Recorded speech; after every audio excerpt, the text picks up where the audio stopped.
संघर्ष fast news सदैव आपल्या सेवेत. शहापूर तालुक्यातील कुंडण गावातील विकास कामांचे युवा नेते सुमित सुरेश म्हात्रे यांच्या हस्ते भूमिपूजन करून उद्घाटन. खासदार सुरेश म्हात्रे यांच्या विशेष प्रयत्नाने मंजूर झालेल्या कुंडण गावातील जिल्हा परिषद प्राथमिक शाळेचे भूमिपूजन, नवीन इमारत उद्घाटन युवा नेते सुमित सुरेश म्हात्रे यांच्या शुभ हस्ते करण्यात आले. यावेळी कुंडण गावातील छत्रपती शिवरायांच्या पुतळ्याला सुमित म्हात्रे यांच्या हस्ते पुष्पहार अर्पण करून वंदन करण्यात आले. त्याचबरोबर यावेळी कुंडण गावातील हनुमंत मंदिराचे काम चालू असून तिथे जाऊन हनुमंताचे दर्शन घेण्यात आले व लवकरच मंदिर समाज हॉलसाठी निधी उपलब्ध करून दिला जाईल असे यावेळी युवा नेते सुमित दादा म्हात्रे यांनी गावकऱ्यांना सांगितले. या भेटीप्रसंगी ग्रामस्थांच्या वतीने युवा नेते सुमित सुरेश म्हात्रे यांचा विशेष सन्मान करण्यात आला. या संपूर्ण कार्यक्रमाचे आयोजन शिरोळ ग्रामपंचायतचे उपसरपंच सचिन निचिते यांनी केले होते. यावेळी मोठ्या प्रमाणात ग्रामस्थ उपस्थित होते. या उपस्थित ग्रामस्थांशी युवा नेतृत्व सुमित दादा म्हात्रे यांनी संवाद साधत त्यांच्या समस्या जाणून घेतल्या.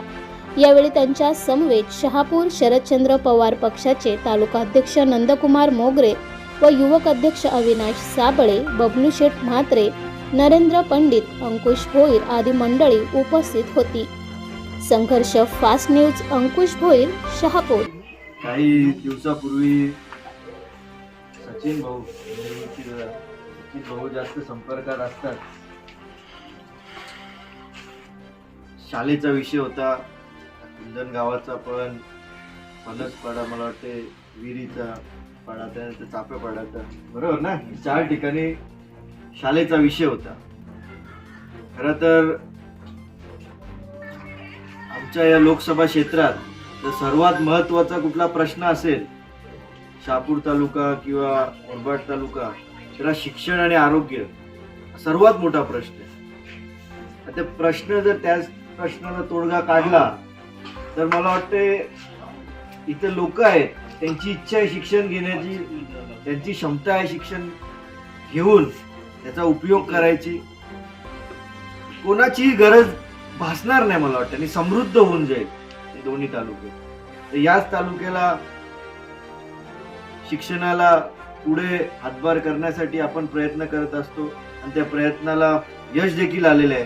चांगल्या 4 मोठ्या शाळा तुमच्याकडे मंजूर झालेल्या आहेत आणि कामाची सुरुवात देखील झालेली आहे. अनेक प्रश्न आहेत तुमच्या गावाचे असतील, आजूबाजूच्या परिसरातले असतील आणि शहापूर तालुका म्हणून असतील. आपण नेहमीच कटिबद्ध राहिलेलो आहोत आणि पक्षाभिक्ष आम्ही जेवढे नियम पाळायचे तेवढेच पाळतो, बरोबर आहे. ज्यावेळी विकासाचा विषय असतो ना, तेव्हा आम्ही बघत नाही सचिन भाऊ इथे आहेत का, दादा इथे, बरोबर आहे का नाही. त्यामुळे सर्व तुम्ही आम्ही एकच आहे, इथंच राहणार आहे, इथंच जगणार आहे, इथंच देवरूपी जाणार, देवाकडे जाणार आहे, बरोबर आहे का नाही. तर त्यामुळे विकासाचा विषय असेल आपण नेहमीच सोबत असतो आणि काही टेन्शन घ्यायचं नाही. इथे या मी बघितलं कुंडण गावाला चांगला मोठा इतिहास आहे. पर्यटन तर तुम्हाला देवानी बघितले, आजूबाजूला डोंगर विंगर मस्त एकदम आशीर्वाद दिलेला आहे निसर्गाचा. त्याबरोबर दिघे साहेब पण इथे येऊन गेलेले आहेत, बरोबर आहे का नाही. तर त्यामुळे तुमच्या गावाला एक मोठा चांगला इतिहास आहे. तुम्ही स्वतःला कमी समजू नका. आम्ही तुमच्यासाठी जे काय आहे ते सहकार्य करू. सभा मंडपचा पण विषय असेल, मी उद्याच बोललो सचिन भाऊला, या उद्या पत्र घेऊन जा बिंदास, काय निधीची आवश्यकता आहे ती, बरोबर आहे का नाही. चांगल्या कामासाठी आम्ही 4 पावलं सगळ्यांपेक्षा पुढेच राहू, एवढा नक्की, बरोबर आहे का नाही. ती कितीची निधी आहे माहिती आहे तुम्हाला? कितीची निधी आहे सचिन? 70 लाख रुपये तुमच्या एका ग्रामपंचायतला. किती? 70 लाख. आजपर्यंतचे तुमच्या इतिहासामध्ये एवढे पैसे आले का? इथे सगळे जण आहेत, वरिष्ठ आहेत, तुम्हाला पण विचारतो, आले का? आले का? एक करून कोणी दाखवला,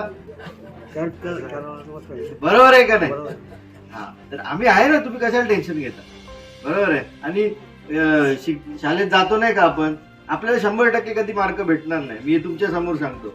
तशी 100% कामं मी मंजूर करू शकणार नाही, बरोबर आहे. माणूस पास कधी होतो? 40%, 50%, 60%, 70% मिळाल्यावर माणूस पास होतो, बरोबर आहे का नाही काका. तर त्यासाठी आम्ही चांगले मार्क तुमच्याकडून नक्की घेऊ, याची चिंता नका करू, आणि त्यासाठी आम्ही कटिबद्ध आहोत, बरोबर आहे. टेन्शन नाही होतो पण काम होईल. असंच पुढं काम करा. निश्चितपणे तुम्हाला सरपंच एवढा चांगला भेटलेला उपसरपंच, त्याच्या मार्फत मला सांगा, माझ्या मार्फत आम्ही शेठला सांगू आणि ते खासदार साहेबांना सांगतील. निश्चितपणे या भागामध्ये जे जे कामं असतील निश्चितपणे या ठिकाणी करतील. थोड्याच आता 18-19 तारखेपासून मी या भागामध्ये येणार आहे. तुम्हाला हात जोडून विनंती आहे, खासदार अतिशय आपल्याला प्रेमळ आणि काम करणारे भेटलेले आहेत. पुढच्या 20 तारखेपासून आम्ही पूर्ण तालुक्याचा दौरा करणार आहेत. मला चांगली माणसं तुम्ही द्या. निश्चितपणे आपण तुमच्या गावाचा, तुमच्या भागाचा विकास चांगला करू आणि पक्षवाढीसाठी सुद्धा मला चांगल्या प्रकारची ताकद तुमच्या चेहऱ्याकडे बघल्यानंतर मला वाटतं निश्चितपणे मला ती मिळेल अशी अपेक्षा व्यक्त करतो आणि थांबतो.